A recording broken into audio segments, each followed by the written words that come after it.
Ladies and gentlemen, welcome to another WWE Reddit video. This is, of course, a series where you can submit your photos, videos, memes, questions, or anything related to the world of professional wrestling over on the MCINTYRE videos Reddit page. So if you'd like to be featured in next week's WWE Reddit video, make sure that you check out the Reddit page. There's a link in the description for you. As always, don't forget to subscribe to this channel, ring the bell for notifications. If you're a wrestling fan, I know that you're going to fall in love with this YouTube channel because we always upload daily wrestling content. And don't forget, if you want more than just daily wrestling content, come over to the Patreon, patreon.com/MCINTYRE.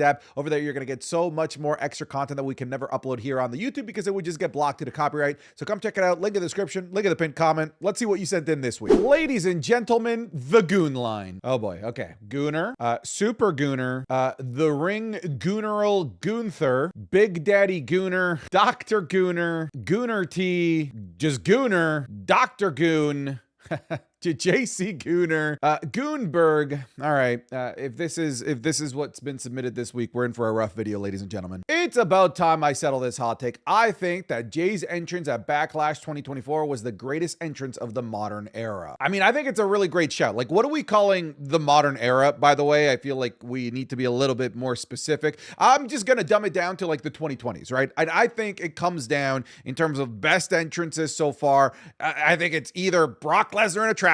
I think it's Jey Uso, like you said, here at Backlash. I thought that this was amazing. My personal favorite, and the one I'm going to go with, is Bad Bunny in Backlash Puerto Rico. This dude got a reverse concert. The dude came out and the entire audience sang a song to him when he's the music artist. That shit, you can't script that. It's so good. The atmosphere of that Bad Bunny entrance, I mean, the only thing that can match it is Jey Uso's entrance at Backlash. It might be between those two. Woods, the tag division is dead. Everyone else, it's been dead since 2024, dog. Dude, I love this, what they did on Monday Night Raw, mourning their loss of the tag titles. But it's true, man. This tag team division has been dead for maybe a little bit longer than 2024 on Monday Night Raw. It's been super dead in 2025. Somehow it's more dead than dead. Somehow they managed to take a dead division and kill it even more.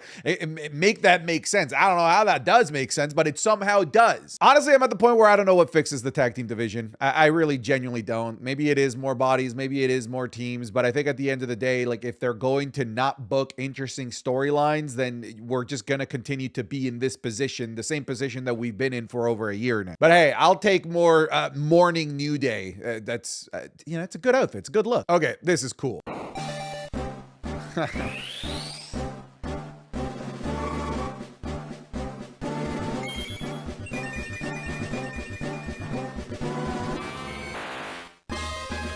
Yay!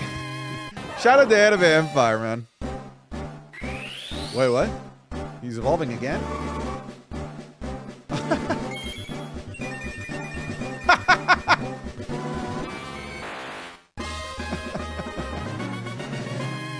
All right, El Grande Americano Max, maybe this is the next play. Okay, you know what? If WWE does something like this, I'd be down. I would be down. Listen, maybe El Grande Americano isn't an actual person. Maybe El Grande Americano is just the friends that we made along the way. Maybe El Grande Americano isn't a person, but it's an idea. It's an ideology. The mask is El Grande Americano, and anybody can embody the greatness of El Grande. Yes, yes, yes, Drew has returned. Thank God. Thank God that he's returned. Drew McIntyre has been severely missed on Friday Night SmackDown. You know, it's funny.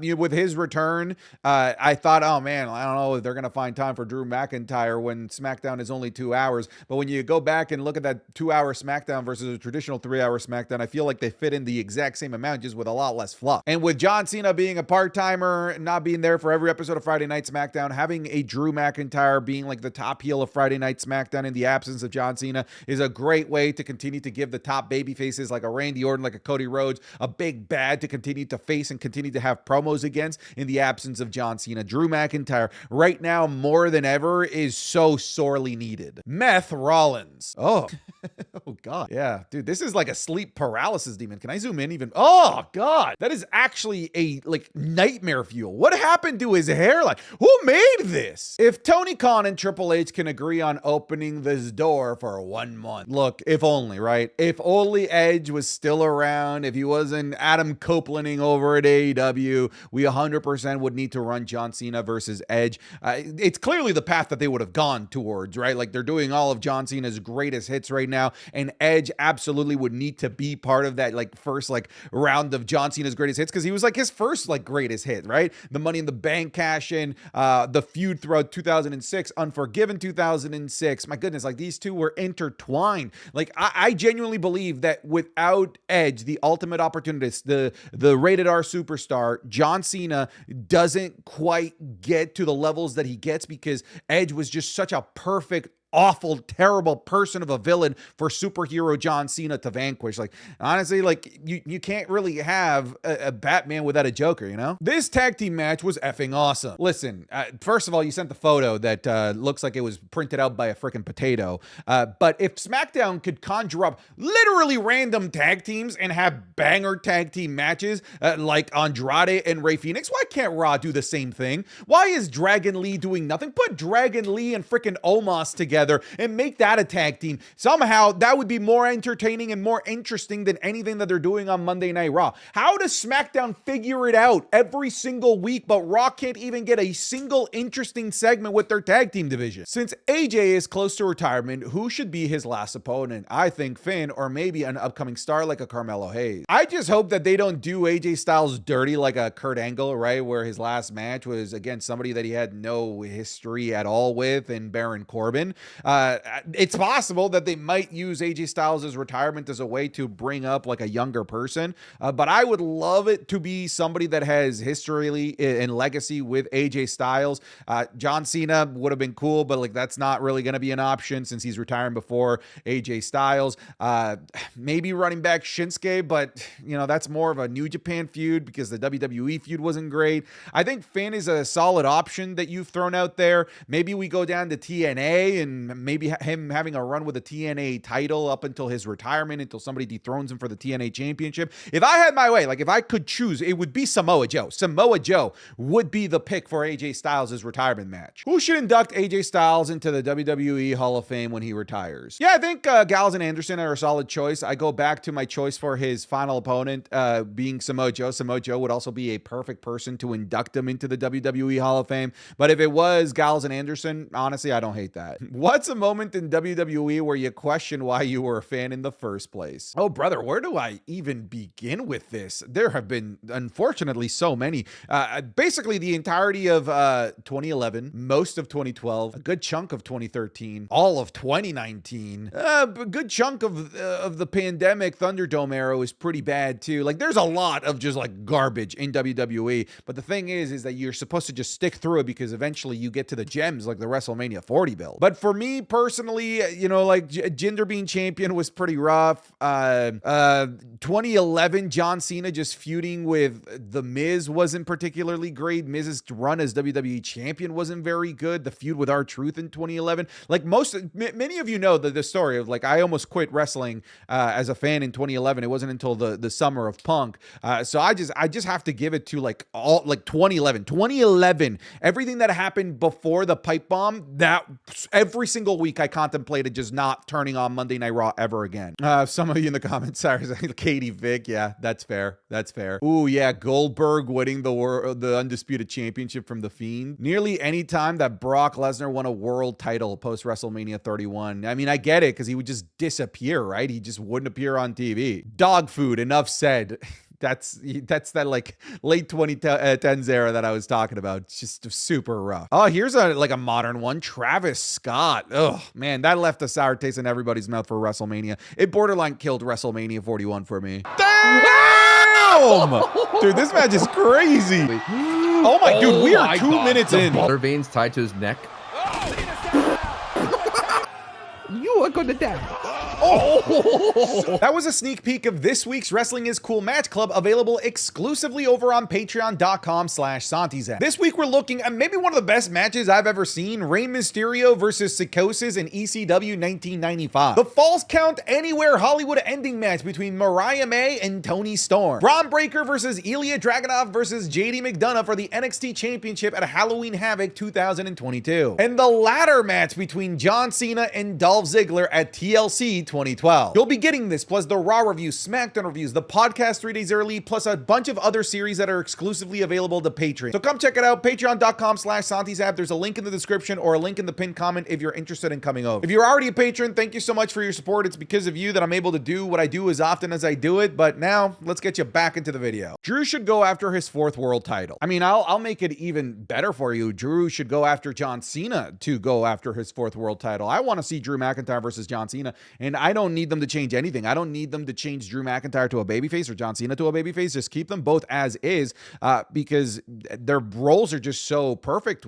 Like Drew McIntyre's justified heel, the I'm right type of heel, works so well with somebody like a John Cena in the role that he's currently playing. And if Cody Rhodes really is going to be taking time off to film Street Fighter, then I think like a perfect, maybe like Clash in Paris opponent for John Cena, if he does retain at SummerSlam, would be Drew McIntyre. Is it too late for R-Truth to become a WWE champion before he retires? Yes. Like the answer is yes. Like we are talking about somebody that's in their 50s, and you know, I don't think this is a Goldberg situation. You know, like this is a guy that's never won a WWE championship, has barely been in the main event scene. It is entirely way too late to expect an R-Truth WWE championship run. Listen, if they didn't do it in 2011 when he was in the main event scene, when the main event scene was like honestly like dead, like it was pretty much just Cena and that's it, because Batista had already left at that point, then if you didn't do it then, you're not going to do it now. What is the worst piece of wrestling merchandise ever? I'll start. There's no way this is real. Watch me hit, now watch me bray bray. No way that WWE legitimately unironically made this. To be fair, pretty much all of WWE merchandise is ugly as hell. I for the most part, like I would not wear anything like this to like a public function or to like a mall or to like the movie theaters, because it looks like I'm about to commit a giant crime in front of everybody. Who wins? Well, I think they both need to win. I've said this before, but Drew McIntyre needs to win, because I never want to see Drew McIntyre ever again in the mid card. Keep him in the main event scene. If he loses, I feel like that's not a good first step at keeping him in the main event. And I want Randy Orton to win for selfish reasons, because I want Randy Orton in the triple threat between John Cena, Cody Rhodes, and obviously Randy Orton at SummerSlam for the WWE Undisputed Championship. And if he's losing 3 weeks before SummerSlam, I don't think he gets that prize for Evolution. Yeah. I mean, I see no lies here. No lies. Winner of the Battle Royal gets to hang out with Dominic Mysterio and eat chicken tenders. That anybody would want that. Is this possible? Yes, but I don't think it would be for the WWE Championship. One of the things that I've kind of like thought about is if John Cena were to lose the WWE Championship at SummerSlam, I think that a good pivot for him wouldn't be to go after the championship again. It would be to continue to make more history with becoming a Grand Slam champion. And if AJ wins the IC Championship at SummerSlam, that does open the door for AJ versus John Cena for the IC title at Clash in Paris. And that would be lights out. That would be so cool. Sami Zayn casually returning to Raw next week. Be like...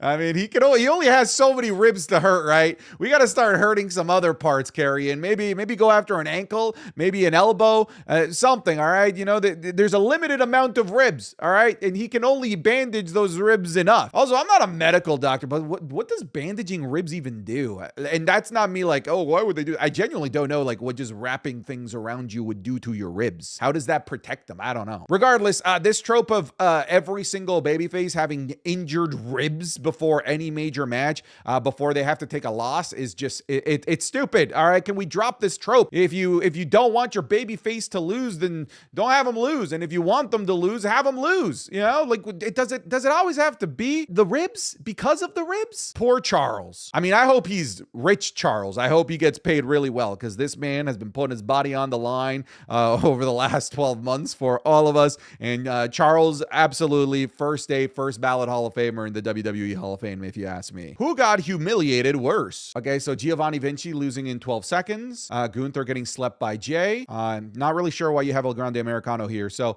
if it's between Gunther and Giovanni Vinci, definitely Giovanni Vinci. The final boss, and in general, the WrestleMania 40 buildup was just something else. We're starting to get to that point in time. You know what point in time that is? The point in time where you didn't realize you were in the good old days during the good old days. Because yeah, folks, the WrestleMania 40 build and WrestleMania 40 was the good old days. That's going to be the peak of the 2020s. I don't see WWE getting better than that like stretch of like halfway through 2022 to 2024. That is going to be like peak WWE. That is going to be known as the Renaissance era. That is going to be the stretch of time where fans are going to condescendingly look down on newer fans and say, you weren't around for the Renaissance era for the final boss. Oh man, you really missed out. You don't really even know wrestling. I'm basically mocking you, Attitude Era fans. That's what you sound like. But yeah, folks, we were indeed in the good old days. You just didn't realize that we were, and now it's a little bit too late, and now you're dealing with Travis Scott and Fiend. Mello don't miss. I saw this. Congratulations to Kalani Jordan and Carmelo Hayes. That's awesome. I'm sure that they watch this channel every single day, and they're probably so happy that I'm wishing them a congratulations. I don't know, dude. I don't know what I'm saying. Congratulations, Carmelo and Kalani. Santi, I have no friends who like wrestling. Happy Canada Day. Well, that's depressing, but let's see. Okay, cool. Hey, badass. Hey, listen, all right? It's okay that you don't have friends that like wrestling, because I also do not have friends that like wrestling. All of my friends, IRL, thinks that wrestling is stupid. So I have you guys to really rely on when it comes to my fandom of professional wrestling, and you guys are my outlet. This wrestling channel is my one friend that is willing to listen to me yap about wrestling. Just change your internet supplier, bro. Listen, all right? I live in Canada. It's Bell or Rogers or Bell. They're both awful. It's either have a plate of asshole or have a plate of more asshole. Like they're both terrible service providers, and I already have the best internet line that I could have in my area. It's still terrible. Yes, these are the moments I live for. Pin Balor. Yeah, okay. This is art. My future son is not ready. Dad, why is my sister named Rose? Because your mother loves roses. Thanks, Dad. You're welcome, ladies and gentlemen. Please welcome the greatest of all time, the never seat 17, gracing Las Vegas one last time, the last real champion, John Cena. Oh man, just imagine that on his like the diploma when he graduates high school. That's a beautiful name. Don't change. John Cena said what? I always thought that was clever because I have a strangely shaped small penis. So, well, it was just me trying to do something other. Hey, listen, all right? This is a judgment-free zone, all right? I'm sure it's not that strange or that little, John. It's fine. Chin up, brother. Thank God. The R-Truth controversy resulted in Travis Scott's Money in the Bank return plan being canceled. I did see this report coming through, but then again, I thought it was a work. I thought we were all being worked. Listen, if this kept Travis Scott from returning back to my TV screens, from maybe never coming back to WWE as an on-screen character, then the R-Truth return was worth it just for that. Maybe R-Truth will not win a WWE championship. Maybe he won't be the one to dethrone John Cena. Maybe he gets put right back into a position where he just jobs out to people who are higher on the pecking order than him. But if he prevented Travis Scott from going Fiend one more time, then at the very least, he went out a hero. Thank you, R-Truth. Should WWE scrap War Games and bring back SmackDown versus Raw? Look, all right, I know nostalgia speaks a lot, but I was here for the majority of every SmackDown versus Raw Survivor Series, and I'm here to tell you that like 95% of them were garbage, and the majority of wrestling fans would complain about Survivor Series because they would have like no stakes, no storylines would get advanced because they would just do these exhibition matches, and now they changed it to War Games, where Survivor Series isn't just about brand supremacy. It's actually like advancing storylines, and people really liked it. And now people are getting tired of War Games once again. Like you can't really convince wrestling fans of what's right and what's wrong at this point because they just want to change things up every couple of years. I'm here to tell you, I was there for SmackDown versus Raw. It was mostly bad. There were some really good years. 2019, I'm looking at you, but it was mostly bad. If they wanted to do every Survivor Series like 2019, then yeah, I'm in. But like, again, most of them were not very good. Thoughts? WWE Hall of Famer Jake Roberts has labeled the upcoming WWE Unreal Netflix series as foolish, saying that no amount of money made from the show will warrant the damage that it will do. I mean, my question is, what is the damage that he's thinking it's going to do? Is the damage that people will know that it's fake? I don't know, dude. I don't know how to tell you this. Cat's been out of the bag for a really long time. Like, we all know that it's fake. We just all do. We just buy into it. We buy into it regardless of whether it is fake. We buy into it in the same way that you buy into going to watch the next Avengers movie. I don't go in to sit to watch a movie like I did with 28 Years Later and constantly saying, well, I don't think these are real zombies. I don't think the alpha really does have a 14-inch schlong. I don't sit through movies that way, and I don't sit through wrestling that way either. If you've seen 28 Years Later, you know what I'm talking about. I don't think it's going to do any damage at all. Like, I genuinely don't think so. Like, if the damage really is, oh my God, look how fake WWE is, like, everyone already knows this. This match needs to main event. This is a great poster, by the way. I love this. The broken glass. This is awesome. Bailey, Becky, Lyra. In terms of storyline wise, and even like star wise, I think it deserves to main event, but it won't. The World Championship is going to main event, but this is the most main event worthy storyline going into the show because it's kind of like the only storyline going into the show. MFT is the new faction for Solo Sikoa. All right, so now it's official. The My Family tree. That's great. Okay, cool. Why can't Seth Rollins' faction have a name yet? How did we get one for Solo Sikoa's faction before Seth Rollins' faction? Make it make sense. Why the memorial for Liv acting like she died? Listen, this is a classic Latino move, all right, from Roxanne Perez and from Dominic Mysterio. The little Virgin Mary light up vigil. All right, I know where this is coming from. All right, I've seen these types of little vigils all the time throughout my childhood for random days. Like literally, oh, it's a Wednesday. It's time to do the candle vigil for the Virgin Mary. I think this is hilarious. Just the whole candlelit vigil for Liv Morgan. I like that they're keeping Liv Morgan's name alive in storytelling. It's making me hopeful that she might be able to come back as an on-screen character, even if she is still rehabbing, you know, and not able to actually have any matches. I would love for her to be back on screen. Dom just can't stop winning. Can't stop, won't stop. All right. And let's be honest. Who's the real winners here? The real winners are these three because Dom took a picture with them. Triple H realistically has another potential heartbreaking heel turn right here. And hey, if he manages to execute it just as well as the New Day turn on Big E, that would be awesome. So long as he follows up on it. All right. Greatest heel turn I've seen in a long time. They did nothing with that. If they're going to turn one of these two heel, they better do something with it at least. I sincerely hope that it's a heel turn from one of these two, or they just go their separate ways, both baby faces, whatever it might be. Because I just don't really have any interest in the Kabuki Warriors. Not because I don't like the Kabuki Warriors, but because that division is dead, and I would much rather see these two as single stars than I would seeing them team up into a tag team division that has no opponents for them. He's just toying with us. What do you mean? What are you trying to say here? I'm not really sure what you're implying here. He's just proud to be in the United States. I don't blame him. All right. Why are we comparing them? They're all sad. Me, when someone compares the sadness of wrestlers' deaths, dude, yes, this is a weird thing that wrestling fans do. And I get asked like every day. Every stream, I get messages like, Santi, what was the saddest wrestler death? Who asked that? Santi, what was the saddest of your family members dying? What kind of unhinged question is that? Is there a wrestler death that maybe impacted me a little bit more because I like them more as a wrestler? Sure. Here's maybe the news flash.